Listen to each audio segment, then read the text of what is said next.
Bismillahirrahmanirrahim. Assalamualaikum warahmatullahi wabarakatuh. Baiklah para siswa sekalian, alhamdulillah kita bisa kembali bertemu pada proses pembelajaran secara daring virtual pada kesempatan kali ini. Mudah-mudahan kalian dan kita semuanya senantiasa diberikan kesehatan, keberkahan, rahmat, senantiasa dijauhkan dari segala kejelekan-kejelekan, dari segala penyakit dan juga wabah pandemi yang masih berlangsung ini. Mudah-mudahan kita berdoa bersama-sama agar Allah kembali angkat pandemi ini dan kembali digantikan dengan nikmat keamanan, kesehatan, tiada kurang suatu apa.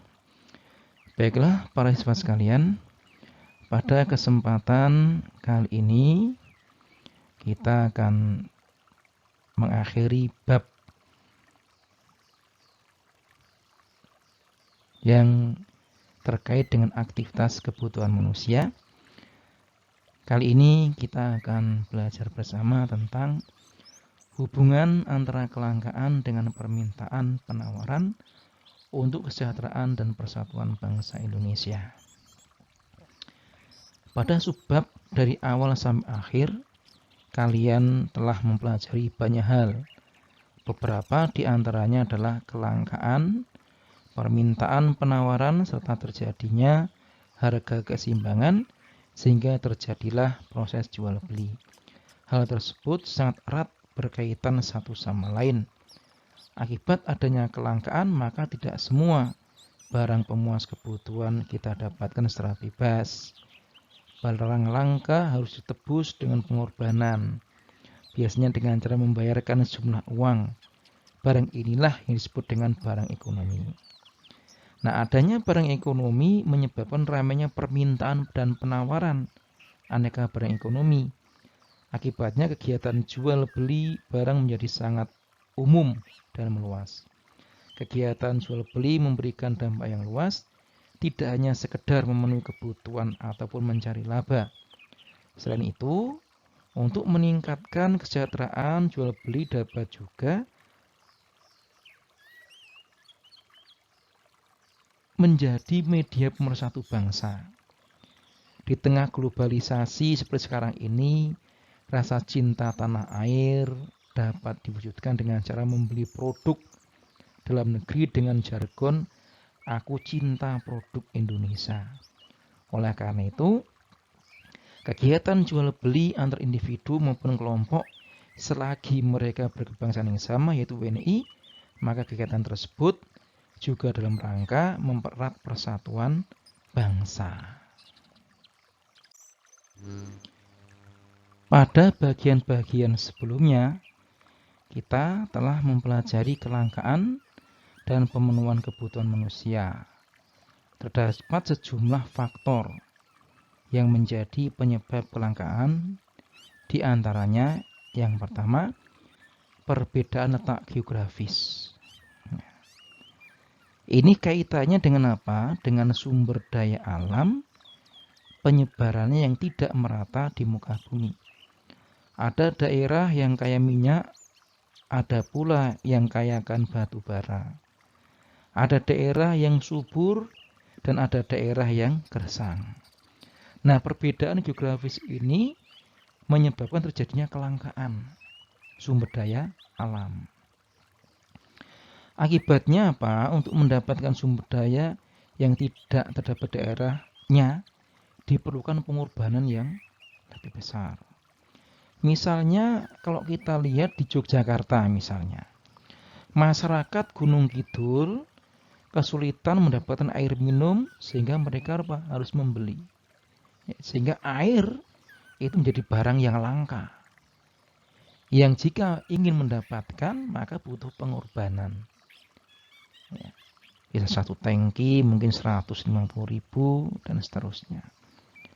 Atau di tempat-tempat yang lain terjadi perbedaan sumber daya alam. Ada daerah yang dikenal dengan subur makmur, ada juga daerah yang dikatakan gersang, curah hujannya sedikit. Ya. Kalau kita melihat tanah-tanah di Pulau Jawa ini adalah tanah-tanah yang subur. Tapi ketika kita menengok tempat yang lain, yang curah hujannya kecil, mungkin mereka dalam bercocok tanam sawah, bertani, harus mengandalkan air hujan, air tada hujan. Demikian seterusnya begitu. Faktor berikutnya adalah pertumbuhan penduduk yang cepat. Cepatnya pertumbuhan penduduk bila dibandingkan dengan pertumbuhan produksi barang dan jasa akan menyebabkan kelangkaan barang dan jasa. Seorang pakar dari Amerika, Thomas Robert Malthus, seorang ekonom, sudah mengamati hal ini pada abad ke-18. Dan ia memprediksi kelangkaan pangan jika tingkat pertumbuhan penduduk jauh di atas pertumbuhan produksi pangan. Bangsa Indonesia pernah mengalami masa-masa seperti ini, kesulitan pangan. Di era-era pemerintahan Presiden Soekarno di akhir-akhirnya itu mengalami banyak kelangkaan, termasuk minyak tanah dan seterusnya. Ini karena mungkin pertumbuhan penduduknya yang begitu cepat. Beda dengan negara maju. Negara maju itu pertumbuhan penduduknya itu rendah. Sedangkan negara-negara miskin, negara berkembang, penduduknya sangat cepat. Ini berimbas juga pada pemenuhan akan kebutuhan barang dan jasa. Cepatnya pertumbuhan penduduk tidak diimbangi dengan cepatnya proses produksi barang dan jasa, sehingga terjadi ketimpangan di antara itu. Faktor yang lainnya adalah kemampuan produksi. Dalam pembuatan barang dan jasa ini manusia sebagai pelaku memiliki keterbatasan.